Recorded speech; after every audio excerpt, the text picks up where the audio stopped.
형제들아, 내가 너희와 같이 되었은즉 너희도 나와 같이 되기를 구하노라. 너희가 내게 해롭게 하지 아니하였느니라. 내가 처음에 육체의 약함으로 말미암아 너희에게 복음을 전한 것을 너희가 아는 바라. 너희를 시험하는 것이 내 육체에 있으되 이것을 너희가 업신여기지도 아니하며 버리지도 아니하고 오직 나를 하나님의 천사와 같이 또는 그리스도 예수와 같이 영접하였도다. 너희의 복이 지금 어디 있느냐? 내가 너희에게 증언하노니 너희가 할 수만 있었더라면 너희의 눈이라도 빼어 나에게 주었으리라. 그런즉 내가 너희에게 참된 말을 함으로 원수가 되었느냐? 그들이 너희에게 대하여 열심내는 것은 좋은 뜻이 아니요 오직 너희를 이간시켜 너희로 그들에게 대하여 열심을 내게 하려 함이라. 좋은 일에 대하여 열심으로 사모함을 받음은 내가 너희를 대하였을 때뿐 아니라 언제든지 좋으니라. 나의 자녀들아, 너희 속에 그리스도의 형상을 이루기까지 다시 너희를 위하여 해산하는 수고를 하노니 내가 이제라도 너희와 함께 있어 내 언성을 높이려 함은 너희에 대하여 의혹이 있음이라. 아멘. 우리 갈라디아서 4장 말씀에서 사도 바울이 갈라디아 사람들을 설득하는 첫 번째 키워드가 무엇이었습니까? 세상 초등학문이라는 주제였죠. 갈라디아 사람들이 예전에 세상 초등학문에 매여서 살아왔던 그와 같은 사람들이었습니다. 이방 종교, 이방 풍습 이런 것들에 매여서 거기에 종노릇하면서 죄를 지으면서 그렇게 살아왔죠. 그런데 바울의 전도로 말미암아 예수님을 믿고 이제 그와 같은 종노릇에서 벗어나서 자유인이 되었어요. 그리스도 안에서 자유인이 되었는데 지금 유대주의자들이 다시 너희들이 정말 잘 믿으려면 율법을 믿어야 된다. 율법을 의지하고 거기에 온전히 순종해야 된다. 이렇게 하니까 갈라디아 사람들이 귀가 솔깃해졌어요. 그렇게 해서 바울 선생이 얘기했던 그거는 좀 초보적인가? 우리가 좀 더 차원 높은 그리스도인이 되기 위해서는 유대주의자들, 유대 쪽에서 왔던 그 선교사들이 하는 말을 들어야 우리가 수준 높은 그리스도인이 되나? 라고 하는 생각을 했던 거죠. 근데 지금 사도 바울이 말씀하기를 바로 그 유대주의자들이 선전하는 그 율법 준수, 바로 그것이 유대식 세상 초등학문이다. 이렇게 말씀을 하는 거예요. 그러니까 여러분들이 다시 만일에 율법 준수며 할례며 막 식탁 교제 막 정결례며 이런 거를 다시 막 매달리고 거기에 얽매이게 되면은 또다시 세상 초등학문에 종노릇하게 되는 것이다. 이것을 첫 번째 키워드로 말씀을 하셨죠. 이제 복음을 믿고 여러분들은 하나님의 자녀가 됐기 때문에 더 이상 세상 초등학문에 매어서 살 수 없는, 그럴 필요가 없는 사람들이다라고 이렇게 말씀을 하셨죠. 이제 오늘 본문 12절 이하 본문에서 보니까 두 번째 키워드가 있는데, 이것은 우리가 이걸 문자적으로 오늘날 이제 2000년이라고 하는 세월이 지났잖아요. 그래서 우리가 언뜻 보기에는 알아보기가 어려운 키워드예요. 하지만 당시의 갈라디아 지역 교회들의 독자들은 아마 바로 알아보았을 겁니다. 그게 뭐냐 하면은, 이 키워드가 뭐냐 하면은 바로 우정이라고 하는 키워드입니다. 그러니까 오늘 본문에서 우리가 얼른 우정이라고 하는 키워드를 알아보기가 쉽지 않죠. 그런데 고대인들은 누구나 다 이 우정론이라고 하는 이 대중철학의 한 장르이고 또 주제인데 거기에 대해서 익숙했다라고 하는 거예요. 그래서 지금 사도 바울이 그 우정론의 이야기들을 끌어다가 지금 이 갈라디아 지역교회 사람들을 설득하고 있는 그런 장면이다 말씀을 드릴 수가 있습니다. 자, 12절 말씀부터 보겠습니다. 형제들아, 내가 너희와 같이 되었은즉 너희도 나와 같이 되기를 구하노라. 이렇게 말씀하셨죠. 이게 좀 알쏭달쏭한 말씀 같습니다. 근데 한마디로 말씀을 드리면 이겁니다. 사도 바울이 복음 전도를 위해서 율법 준수라든지 할례라든지 이런 것들을 다 내려놓고 자기가 고향에서부터 본토에서부터 익혀왔던 그 유대적 생활 방식을 다 내려놓고 여러분들에게 복음을 증거하기 위해서 그렇게 변화하지 않았습니까? 라고 하는 겁니다. 또 우리가 사도 바울이 어떻게 이 사도적인 전도 활동을 했는지 알고 있죠. 사도 바울이 내가 사도입네 하고 사람들한테 나한테 이거 대접 안 해? 너 나빠! 파문! 이게 아니고 낮아져서 사람들을 섬기고 그리고 쓸 것을 스스로 충당하면서 또 사람들에게 베풀고 이렇게 하면서 복음 전도를 하였죠. 이것을 여러분들이 알지 않습니까? 여러분들 중에 한 사람처럼 나도 함께 지내면서 여러분들과 어우러지면서 그렇게 했지 않았습니까? 그렇다고 한다면 내가 여러분들에게 전하였던 그 메시지, 복음의 말씀이 무엇인지 한번 기억해 보십시오. 여러분도 나와 같은 그런 그리스도인, 자유로운 그리스도인이 되기를 요청합니다. 지금 그 말씀이죠. 유유상종이라는 말 우리 사자성어로 있죠. 이게 무슨 말입니까? 서로 비슷한 사람들끼리 어울리게 되어 있다라는 것 아닙니까? 근데 한자에만 이런 말이 있는 것이 아니고 그 고대 헬라에도 이와 똑같은 말이 있었다고 하는 거예요. 그래서 고대 헬라 세계에도 심지어는 이것이 하나의 인식론으로 되어 있어서 서로 같은 종끼리 어울린다. 그러니까 이제 그러한 인식론을 가지고 있어서 서로 비슷하고 똑같은 부류, 서로 어울리는 부류만이 친구가 될 수 있다라고 하는 것이죠. 그런 생각, 현대에만 있는 것이 아니라 고대 사람들도 다 하고 있었다는 거예요. 지금 사도 바울이 이 말씀을 사람들의 마음속에 이 유유상종이라고 하는 이 인식론이 있다는 것을 알고 있기 때문에 이것을 바탕에 깔고서 지금 사도 바울이 이 말씀을 하고 있습니다. 우리가 서로 같아져야 되지 않겠느냐? 우리가 서로 우정이 있는 사람들이라고 한다면 서로가 같아져야 마땅하지 않겠느냐? 그걸 말씀을 하는 거죠. 요즘 결혼정보회사 그 CEO 이런 분들이 유튜브에서 보면 재밌는 말씀들을 많이 하시더라고요. 요새 뭐 이렇게 사람들이 비혼주의, 뭐 출산율도 저하되고 그러니까 이제 이 결혼정보 회사 같은 곳에서 이제 더 좀 이렇게 설득력 있게 말을 할 수 있는 조건이 되는 것 같은데요. 근데 그분들 말씀 들어보면은 결국 이제 여러 가지 조건이 맞아야 된다는 거예요.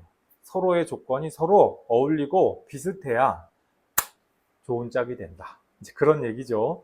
그 이야기들을 들어보면 뭐 별의별 재밌는 얘기들이 다 있어요. 뭐 나는 뭐 이 조건만은 도저히 포기 못해. 그래서 뭐 알파 메일, 나는 알파 메일 같은 조건이 아니면 나는 절대로 시집 못 가. 그래가지고 이제 내일 모레 40인 그 노처녀가 이제 그런 뭐 그런 얘기를 하고 뭐 재밌는 얘기들이 좀 있더라고요. 근데 이제 이렇게 조건으로 만날 때 조건을 맞춰서 만나는 것이 불합리하다는 뜻은 아닙니다만 이게 이제 문제가 있을 수가 있죠. 서로 조건이 틀어졌을 때 어떻게 하냐는 거예요. 여기에 사랑이 없고 서로 간에 우정이 없으면 이 관계는 문제가 생길 수 있죠. 그러지 않겠어요? 서로 결혼했어도 한쪽이 집안이 망했어. 아니면 한쪽이 뭔가 미모나 뭐 외적인 뭔가를 잃어버렸어. 경제력을 잃어버렸어. 그럼 이제 이 관계는 위태로워지지 않겠어요? 근데 이제 이 우정의 진정한 의미는 또 사랑도 여기에 넓은 의미에서 포함이 되는 것이죠. 유유상종이라고 하는 것이 이제 이렇게 보면은 굉장히 한계가 있는 말입니다. 그러나 성경에서 말씀하는 우정은 이것보다 좀 더 깊고 넓습니다. 그리고 좀 더 다르죠. 완전히 서로 다른 존재가 우정을 위하여서, 우정을 통하여서 서로 같아지는 것, 이것이 성경이 말씀하는 우정이라고 말씀드릴 수가 있습니다. 우정이란 무엇이냐? 서로 상호 순환적이에요. 어느 한쪽이 일방적으로 주는 것, 어느 한쪽은 일방적으로 주기만 하고 어느 한쪽은 일방적으로 받기만 하고 이런 건 없다는 것입니다. 그런 것은 만일에 그런 우정이 우정의 이름으로 이루어지고 있다면 그것은 건강하고 정상적인 관계는 아니라는 것이죠. 예. 그래서 상호 호혜적이고 상호 충족적이고 상호 순환적인 그러한 관계, 이것이 진정한 우정이라고 하는 것입니다. 그래서 지금 사도 바울은 갈라디아 성도들에게 이와 같은 그 서로 간의 우정을 상기시켜 주면서 내가 여러분들을 위하여서 얼마나 진정한 우정으로 여러분을 대했는지 알고 있지 않느냐. 그렇다고 한다면 여러분이 좀 우정으로서 내가 설득하는 이 말에 화답을 하여 주기를 바란다. 이렇게 지금 말씀을 하고자 한다는 것입니다. 너희가 내게 해롭게 하지 아니하였느니라. 12절 후반절에 보니까 또 이렇게 말씀을 했어요. 그렇죠. 우정은요, 서로 해롭게 하는 게 아니에요. 서로 막 상처 주고, 그러면서 내가 너 친구야? 그러니까 너 내 말 들어야지? 천만의 말씀이죠. 빵셔틀, 너 내 친구지? 이거 진짜 친구야, 아니에요? 가짜죠, 가짜. 친구끼리 빵셔틀이라는 게 있을 수 있어요? 그런 거는 거짓말이죠. 빵셔틀이라고 하는 자기 이득을 취하기 위해서 둘러대는 거짓말이고, 그리고 그렇죠? 그건 거짓 우정이죠. 그게 무슨 우정이에요? 지금 사도 바울이 보는 갈라디아인의 그 모습은요, 거짓 우정이 아니었다라고 하는 거예요. 지금까지 사도 바울이 갈라디아인과 함께 교제하면서 갈라디아인들에게서 보았던 모습은 진정한 우정이었다. 그러니까 이전 우정을 한번 상기시켜 주었으면 하는 것입니다. 13절, 14절 말씀해 보니까 사도 바울이 느꼈던 그 따스한 갈라디아 사람들의 우정이 무엇이었는지 나타납니다. 그 첫 번째가 뭐냐면요, 갈라디아 성도들이 사도 바울에게 있는 육체적인 육체적인 결함에도 불구하고 따스하게 맞아줬다는 거예요. 복음이라고 하는 것이 모름지기 복된 소식 아니겠어요? 예수님을 믿으면은 귀신의 억눌림에서도 자유함 받고, 이 세상의 모든 고통에서 노임도 받고 치유받고, 이것이 복음 아니겠어요? 그런데 그것을 선포하는 전도자가 아파요. 그냥 아픈 게 아니라 육체의 가시, 사탄의 가시라고 부를 만한 것으로 말미암아 맨날 아파요. 나 너무 힘들어요. 조금만 나중에 합시다. 이거를 전도 받는 사람들이 전도하는 사람에게서 봤다니까요. 뭐라고 생각을 했겠습니까? 이렇게 하니까 고린도 교회 사람들이 게임에 넘어가죠. 사도 바울이 그렇게 고통으로 말미암아 힘들어하는 것을 보면서 사도님 너무 힘드신데 우리가 뭐 어떻게 해드릴 게 없나요? 이것이 아니고 복된 소식을 전한 사람, 저게 뭐야? 엉터리인가 봐. 가짜. 고린도 교회 이랬잖아요. 갈라디아 교회는 안 그랬다는 것이죠. 우정의 큰 시험거리가 뭡니까? 친구가 병에 걸렸다든지 경제적으로 큰 손실이 왔다든지 외모가 손상됐다든지 그러면은 그 우정이 계속되느냐 되지 못하느냐, 큰 시험거리겠죠. 진짜 친구는요, 아무리 큰 병이 걸려서 친구가 오늘 내일 하는 상황이 돼도 친구인 거예요. 욥의 세 친구 보세요. 이제 그 뒤에는 친구 같지 않은 행동을 하긴 합니다만, 욥이 쫄딱 망했어요. 글자 그대로. 그냥 그대로 죽는다고 그래도 이상하지 않을 만큼, 심지어 자기 그 욥의 부인마저 혀깨 물고 죽어라 임마, 이런 말을 자기 부인이 하는 말 와중에 와가지고, 욥의 세 친구가 가지고 너도 혀깨 물고 죽어라 임마, 그런 게 아니고 와가지고 함께 아파하는 거예요. 아무 말도 못하고. 부자요 잘 나가던 그 경건한 사람, 그 욥이 이런 모습이 되다니 마음이 아파가지고 아무 말도 못하고 가만히 같이 있어주는 거예요. 이 얼마나 진실한 친구의 모습입니까? 그러니까 외모가 손상됐다든지 경제적인 타격을 입었다든지 뭐 질병에 걸렸다든지 이럴 때 가짜 친구들은 다 떨어져 나가죠. 그렇죠? 갈라디아 성도들도 떨어져 나갈 수가 있었어요. 그런데 오늘 본문 말씀에 보니까 갈라디아 성도들이 사도 바울을 어떻게 했다고요? 업신여기지 아니하였어요. 그 다음에 버리지 아니하였다 했어요. 이 버리지 아니하였다는 말이 뭐냐면은 우리식으로 얘기하면은 재수없어 임마 너 가 이겁니다. 재수없어서 쫓아보낸다는 말이 원문으로 버린다는 말이에요.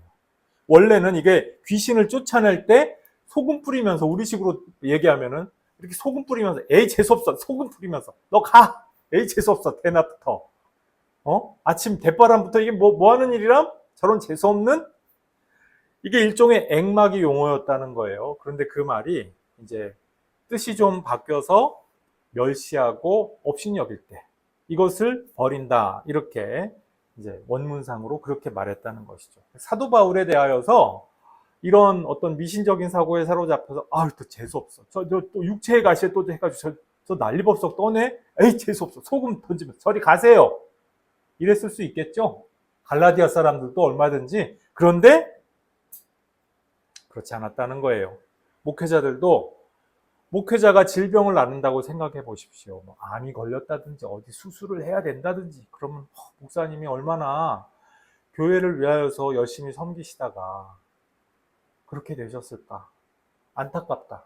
또는 열심히 그렇게 하시던 중에 그 복음 전도 사역이 중단이 되시게 돼서 너무 안타깝다. 도와드려 이게 아니고요. 기도를 덜 했네. 영역이 부족한 게 틀림없어. 그러니까 저 질병을 저렇게 불러들이지? 하나님이 저 목사 기뻐하지 않으셔?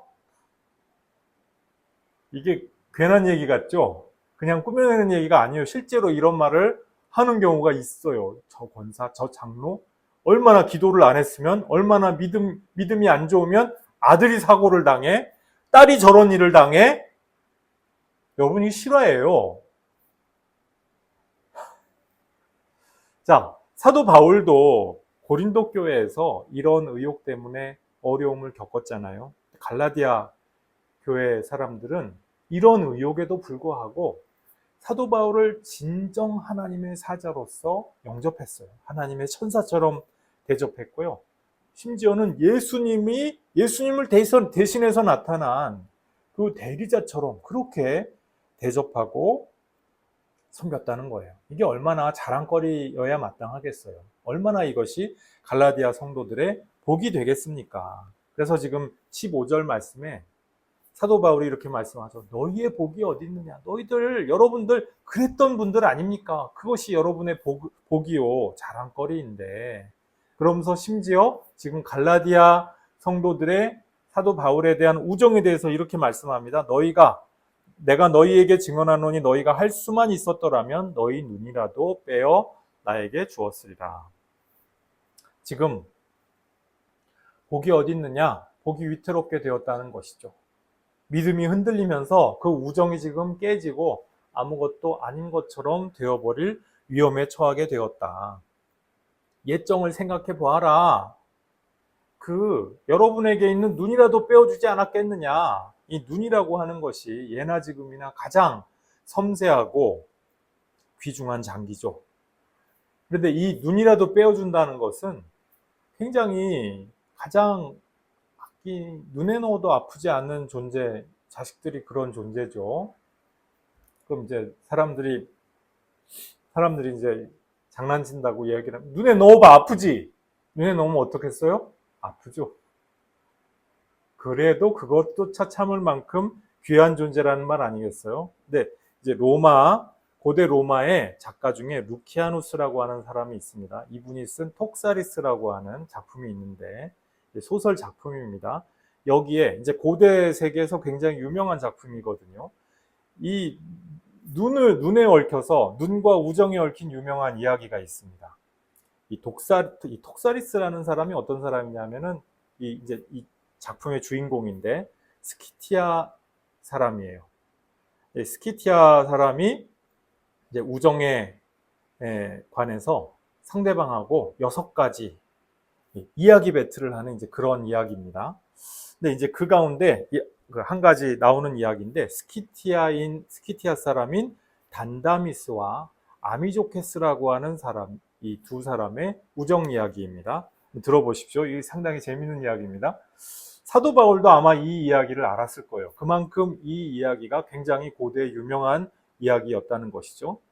이 아미조케스라고 하는 분이, 이 사람이 사마르티아인들한테 포로로 잡혔어요. 이 사마르티아가 어디냐 하면은 지금의 폴란드 지역에 해당하는 곳인데, 당시에 이란 계통 사람들이 들어와서 이 지역을 살고 있었다고 합니다. 원래는 스키타이 이 부족 밑에 있었던 스키타이족을 섬기는 그 밑에 있는 하급 종족이었어요. 그런데 스키타이족이 이제 쇠퇴기에 접어들면서, 쇠퇴기에 딱 접어드는 것을 보고서 딱 공격해서 이것을 무너뜨린 사람들이 바로 사르마티아 사람들이다라고 하는 것이죠. 자, 이 아미조케스라고 하는 이 사람이 이제 사르마티아 사람들한테 포로로 잡혀버렸어요. 이제 이 와중이겠죠. 근데 그 친구 단다미스가 혈혈단신으로 적진으로 간 거예요. 그냥 좌우간 갔어요. 가가지고 포로 석방을 다짜고짜 요구를 한 거예요. 어떻게 됐겠어요? 근데 이미 아미조케스하고 단다미스의 전 재산을 이미 이 사르마티아 사람들이 다 뺏어버렸어. 다 불태우고 약탈하고, 이미 그래서 이 사람들의 가진 모든 소유는 자기네 것이라면서 몸값을 좀 협상하자. 내가 앞으로 뭐 이렇게 잡아서 줄 수도 있지 않느냐. 천만의 말씀이다 이거죠. 몸값 협상이 불가한 상태예요. 내가 어떻게든 몸값을 쳐줄게. 네가 뭔 몸값을 어떻게 쳐줄 건데. 그러면서 이 단다미스 이 양반한테 이제 이 사르마티아인들이 얘기를 하는 거예요. 너 지금 우리 진으로 도왔잖아. 너도 우리 포로 신세인데 네가 우리한테 뭘 몸값을 줄래? 너 뭐 눈이라도 내놓을래? 메롱 하는 이제 그런 느낌이죠. 눈이라도 내놓을래 그랬더니 이 이야기를 들은 그 단다미스가 뭐라고 그랬겠어요? 그래, 내가 너희들한테 눈을 내줄게. 내 눈을 빼줄 테니까 내 친구 아미조케스를 풀어줘. 어떻게 됐겠어요? 정말로 눈을 빼고, 말은 말이니까 약속은 약속이니까 정말 이 말대로 눈을 빼주고 풀어줬다는 얘기예요. 그 기계에 있는 행동에 이 스키티아 사람들은 사기가 막 오르고요. 이 사르마티아인들은 두려워서 그 자리에서 도망쳤다. 이런 이야기죠. 그러니까 이제 아미조케스 그 친구가 풀려나고 나서 자기 친구가 두 눈이 멀어버린 거예요. 그 모습을 보고 자기 때문에 이렇게 됐다는 걸 알고 너무 괴로워가지고 자기도 자기 스스로 자기 그 손으로 맹인이 되었다. 이제 이 이야기, 그런 이야기입니다. 그러니까 눈이 굉장히 자기 그 진정 소중한 자기 친구를 위해서 눈이라도 빼어주는 두 친구의 이야기였죠. 사도 바울이 느끼기에 갈라디아 사람들의 우정도 그만큼 진정하지 않았느냐, 복진하지 않았느냐라고 하는 것이죠. 자, 16절 말씀. 그런즉 내가 너희에게 참된 말을 함으로 원수가 되었느냐. 자, 이렇게 서로 간에 참된 친구였어요. 그런데 지금 사도 바울이 안타까워하면서 말하는 것이 뭐냐면은 너희에게 지금 내가 참된 말을 하고 있지 않느냐라고 하는 것이에요. 진짜 우정은 서로 직언을 할 수 있는 사람들이죠. 직언을 할 수 있는 관계, 그것이 우정의 참된 요건이 된다라고 하는 거예요. 참된 이 친구라고 한다면은요, 듣기 좋은 말만 해주지 않죠. 때로는 굉장히 뼈 아픈 얘기, 듣고 나서 마음이 아픈 얘기도 해줄 수 있고, 또 그렇게 해준 말을 들을 수도 있는 것이 서로 참된 친구죠. 그 거짓된 우정은 어떻습니까? 좋은 얘기만 계속 들으려고 하고 조금이라도 자기한테 마음에 거슬리는 얘기 하면은 너 감히 네가 나한테? 그러면서 너 가. 그러면서 친구가 없죠. 이런 사람들 옆에는 언제나 주변에 아첨꾼밖에 있을 수가 없겠죠. 진정한 직원은 어떤 직원입니까? 이 직원은요, 배려하고 고심한 끝에 나오는 솔직한 조언이에요. 이러한 조언은 남발할 수 없겠죠. 너 내가 참된 친구지. 내가 그러니까 너한테 이 조언을 해야겠어. 그러면서 막 마음을 후벼 파는 그런 친구, 참된 친구라고 볼 수가 없죠. 적어도 아직 참된 친구는 아니죠. 정말 그 친구와 함께 지내면서 함께 서로 다른 것을 맞춰가면서 진정한 우정을 이렇게 쌓아가면서 정말 내가 널 위해서 진정으로 하는 말이야. 내가 하는 말 잘 들어봐봐. 이거를 네가 들으면은 너한테 정말 유익이 될 거야. 날 위해서가 아니라 널 위해서 하는 말이야. 이러면서 정말 해줄 때 진정한 직원, 충원, 서로 해주고 받을 수 있는 관계. 너무나 좋은 관계 아니에요? 그런데 이 세상에는 참된 친구가 있는가 하면 아첨꾼도 있습니다. 여러분, 아첨꾼도요, 세상에서 온갖 그 아첨들을 남발하는 사람이잖아요. 근데 아첨꾼들은 직원을 할 수 있을까요? 없을까요? 아첨꾼도 역시 직원을 할 수 있다라고 하는 것이에요. 듣기에 아주 아픈 직원을 할 수가 있는 것이 아첨꾼입니다. 근데 이 사람들의 직원은 참된 친구의 직원과는 성격이 달라요. 그 중심이 친구에게 있지 않고 자기 자신에게 있어요. 친구의 유익이 아니라 내 이익에 있어요. 이 사람들의 직원이 듣기에 아프고 기분이 나쁜 까닭이 무엇입니까? 지중심적이기 때문에 그래요. 이런 얘기죠. 이제 예쁘고 있는 집 여학생이에요. 이 여학생이 예쁘고 있는 집이고 화려하고 그래서 모두가 다 좋아해야 될 것만 같은 조건인데 모두가 다 꺼리더라는 거예요. 그래서 이제 뒷얘기가 뭐냐면 나를 참 기분 나쁘게 하더라는 거예요. 그런 소문이 도는 거죠. 그래서 이제 이야기의 주인공인 이 여학생이 볼 때, 사람들이 쟤에 대해서 너무 좀, 편파적으로 그렇게 대하는 것 아닌가 하고 좀 의구심을 가졌대요. 근데 어느 날, 이제 좀 기분 나쁘게 이야기한다는 그 여학생이 강의실 한 구석에서 이렇게 슬피 울고 있더래요. 그래서 측은하잖아요. 딱하고. 그래서 측은한 마음이 들어가지고, 아무개야, 너 왜 그래? 왜 그래? 울지 마. 그러면서 이렇게 따스하게, 다정하게 안아줬대요. 참 좋은 친구죠? 그랬더니, 남들이 내 마음은 그렇지 않은데, 내가 뭐라 그러면은 기분이 나쁘대. 그러면서 이제 속상한 걸 얘기했겠죠. 그러면서, 그래. 사람들이 그럴 수가 있어. 이제 바로 위로하고 그랬는데, 이 친구한테 자기 안아준 이 글의 주인공 그 여학생한테 하는 말이 뭐라고 그랬냐면은, 근데 너 이백 유행 지난 거 알아? 너 나한테 말하지. 그럼 내가 얘기해 줬을 텐데. 그래서, 이 얘기를 딱 듣는 순간, 이래서 그랬구나. 무슨 얘기인지 이해 가시죠? 위로받고 자기 마음을 이렇게 케어해주는 그 순간에도 상대방의 못나 보이는 거, 없어 보이는 걸 지적하면서 자기 우월감을 그 중에서도 과시하는 그런 타입이더라는 거예요. 여러분, 이게 직원입니까? 그냥 생각 없이 자기 중심적으로 하는 얘기죠.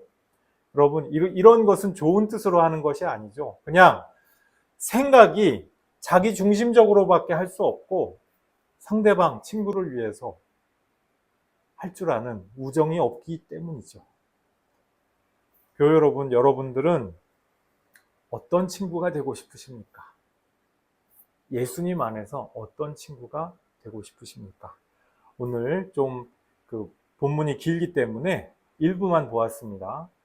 우선 우리가 보아야 할 것은 진정한 직언을 할 수 있는 사람, 또 어떤 사람입니까? 상대방을 위하여서 내 다른 점도 내려놓고 다가설 수 있는 바로 그런 사람들이 진정한 친구죠. 거짓된 친구는 어떤 사람입니까? 자기중심적인 사람이죠. 상대방을 배려할 줄 모르는 그러한 사람들이죠.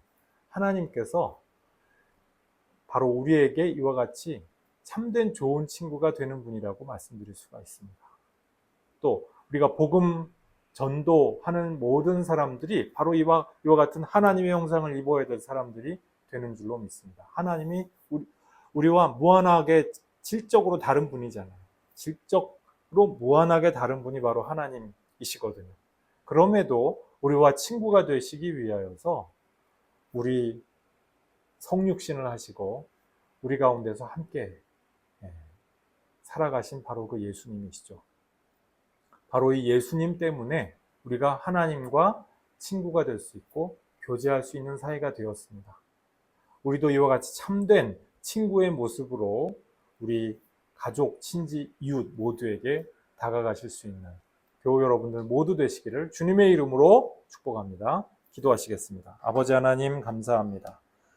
우리에게 주님께서 다가와 주시고 우리와 질적으로 무한하게 다른 하나님이심에도 불구하고 육신을 입고 우리 가장 낮고 천하고 연약한 모습으로 우리 가운데 오셔서 우리에게 친구가 되어주시는 주님의 은혜 감사합니다.